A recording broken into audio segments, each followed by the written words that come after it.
We just wrapped a full feature film that we shot entirely on the RED Komodo-X, and I want to break down the real-world experience and some of the takeaways working 20 long days of production in the heat with this camera. Setup time. Like any cinema camera, you have to really rig this thing out to make it work properly. But I mean, then you also have wireless follow focus, wireless video feeds, map boxes, good filters, you know, proper monitors and everything. So that is normal. But this camera, to really get the most out of it, you gotta rig it out. But for me, that is not really a con.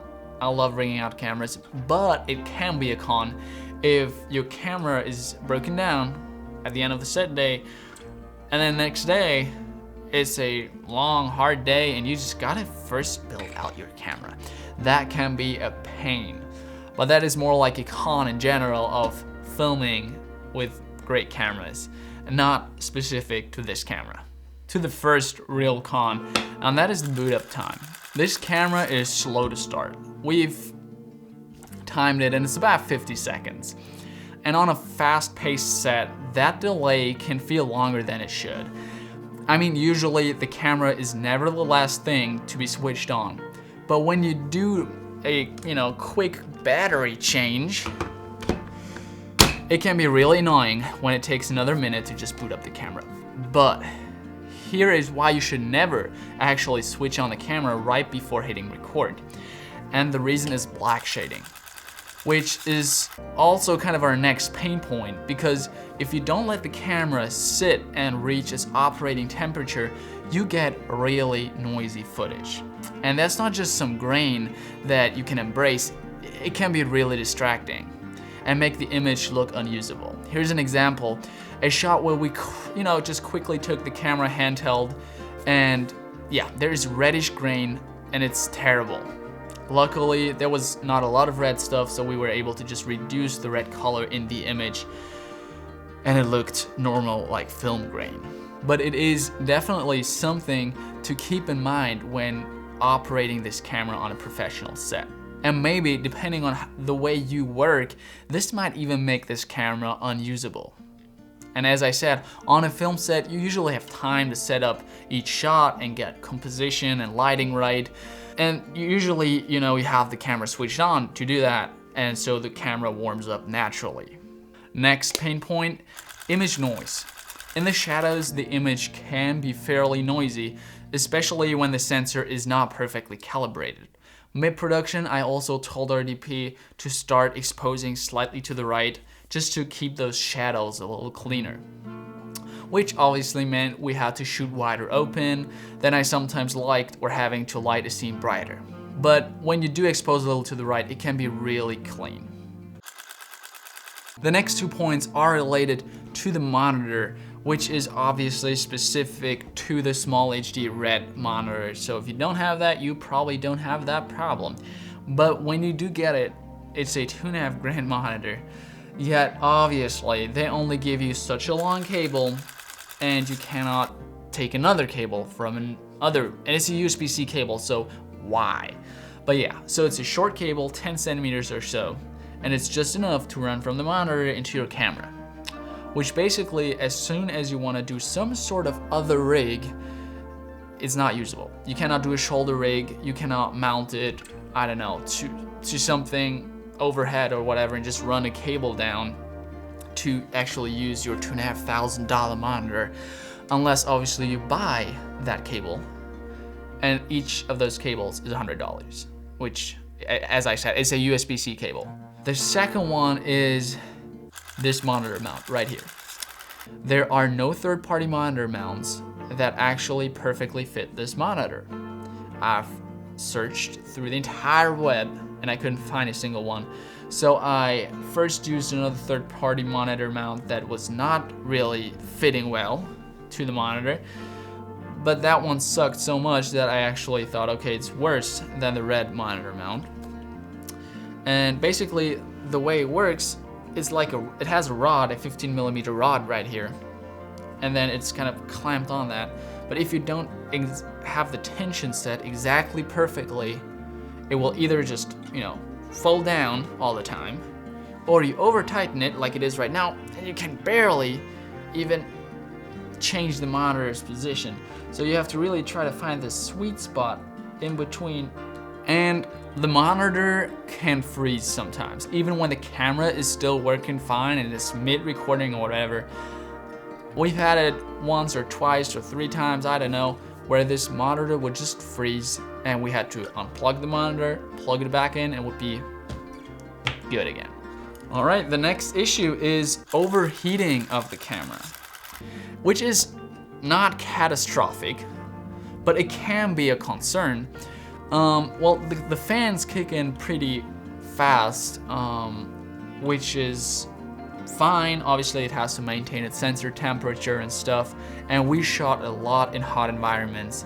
And I would say in direct sunlight, after about half an hour or so of actually recording, it would get some sort of random errors that would be resolved if we just switched off the camera, let it cool down for a couple minutes in the shade, and then we'll be right back to business.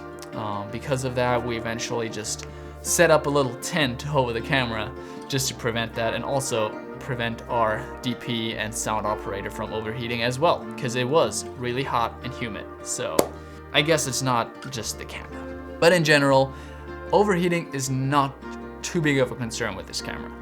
It can overheat, but in most scenarios, it's not going to. Next pain point, media management can slow you down too. Especially when a card fills up, you're kind of forced to format it, right?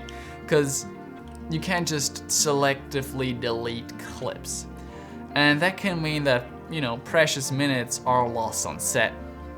Also, you have to format the drive, not just move the files to a hard drive. Otherwise, we had that issue. It will eventually tell you that it can't write any more clip names. And although the drive is empty, because it wrote too many file names or something already on it. Yeah, that happened to us on a hot day while everything was kind of rushed. And then we had to format a drive. You'd never want to do that on set, really. Humidity is also another weak point of this camera. We filmed in South Carolina, locations where like swamps and rivers, and we had rain and morning fog, or just even, you know, walking outside of the AC into the humid South Carolina air. You're always worried about the humidity, the condensation, and just the camera getting wet. And it's kind of open, right? We do have those vent ports here, so that is kind of freaking you out with a $10,000 camera. Especially, I think the humidity rating of this camera is 85%. And we've had mornings where we looked on our humidity meter and it said 95% humidity. So yeah, that kind of freaks you out. The way we would usually do it, we would not take the camera, you know, right from AC into the hot air. We would try to like keep it in its box, make it warm up. Same with lenses, just actually store our hard cases with the boxes inside, but sealed, but in the warm outside, you know, somewhere in the shade, should not get too hot. But just everything heats up, so as soon as you get it out, it's not gonna condensate, which, yeah, that's a big thing. Those things right here, in every box, making sure things stay dry. The next point, which is also more a cinema camera thing rather than this camera itself, con. So no stabilization, right? No built-in stabilization. You are relying on gimbals or big rigs to take out some of that micro jitter, or just post stabilization if you want your movement to look a little smoother. And yeah, as I said, it's kind of expected for cameras at this level, but also for low budget film sets like us, it would be kind of a nice feature to have, because you're not always able to rig out the camera or put it on a gimbal real quick or something, and having those abilities like built-in image stabilization would help.